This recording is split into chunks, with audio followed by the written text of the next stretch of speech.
Thank you, Marika.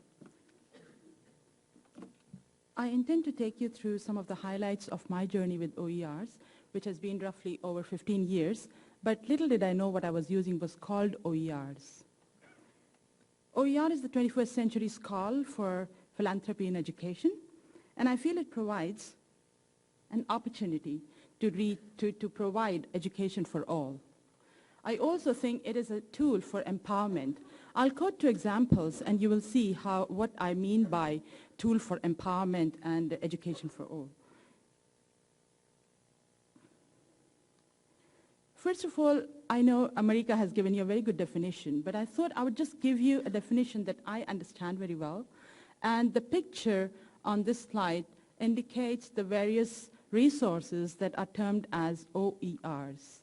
So the point basically I want to highlight here is that it is both digital and non-digital resources that are termed as OERs.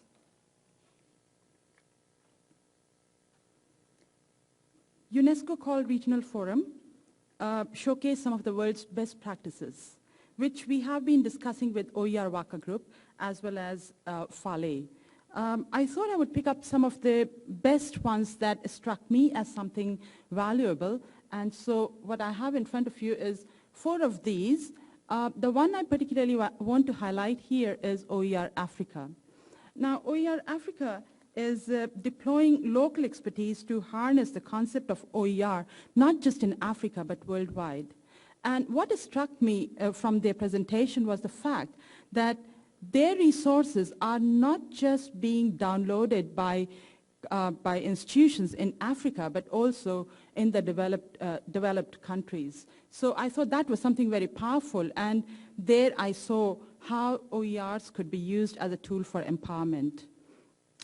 And while these educational resources are fully accessible, anybody sitting anywhere could access it. It also gives you another opportunity to provide education for all.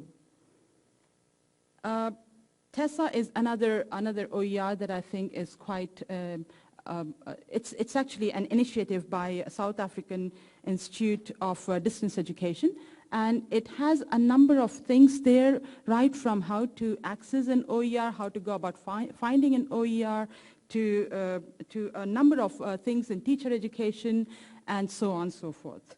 There was a case study by Wawasan University, and I have just picked up this slide, which I thought was quite telling.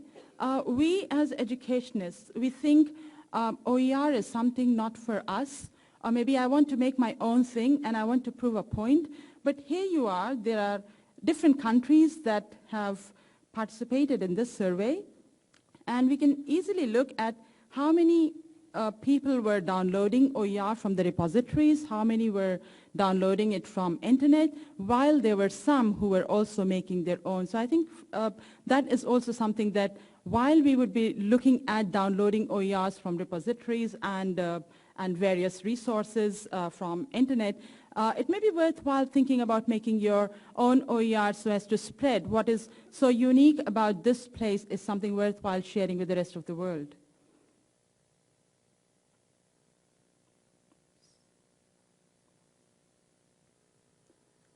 As a practitioner, I've been using Merlot for a long, long time. I've taught chemistry for many, many years, and that is where I have come across OER. And I often say, I swear by Merlot, because I think it's just way too good.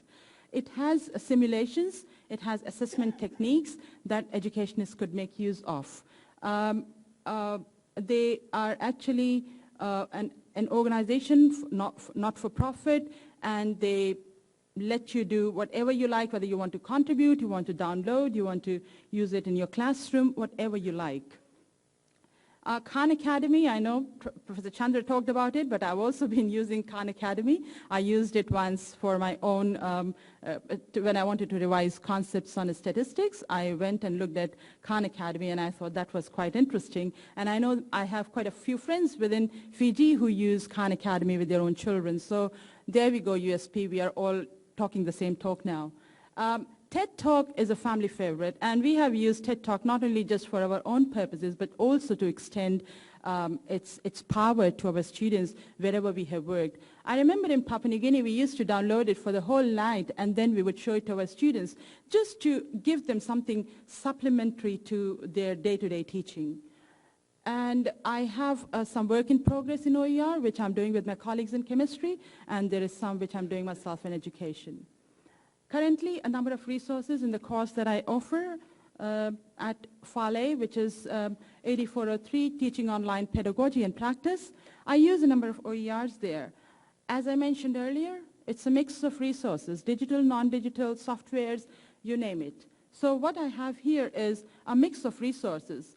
Skype, we use it quite regularly with our students. It's an online course, one-on-one consultation, we use that. Then there is this interesting tool, Woki, which I use to make videos sitting in my own office, and my students have also learned how to use it because they are going to learn how to teach online. So I think that's a very powerful and unique tool for them.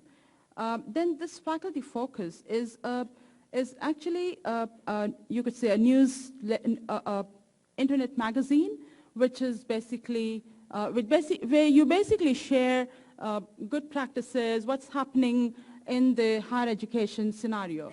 And I often pull out reports from here, and they stated clearly that you can share it, you can use it in your courses. So that's another one that I thought was quite good. So all these resources that I have here for you they all come under OER, either they are the site themselves or some of the resources from there. My last slide, where I would just give you a snapshot of my course.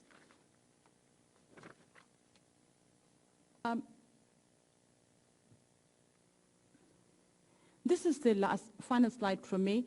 In this particular course, we have a chapter on open educational resources, and we have made use of resources like WikiEducator, OER, Knowledge Cloud, and Creative Commons is also something that we are trying to discuss with the students to help them understand what are the different licensing types that you need to worry about if you are going to be sharing your own course as your own lecture or your own full course as an OER. So that's all for me, and I would hand over to Itai now. Thank you.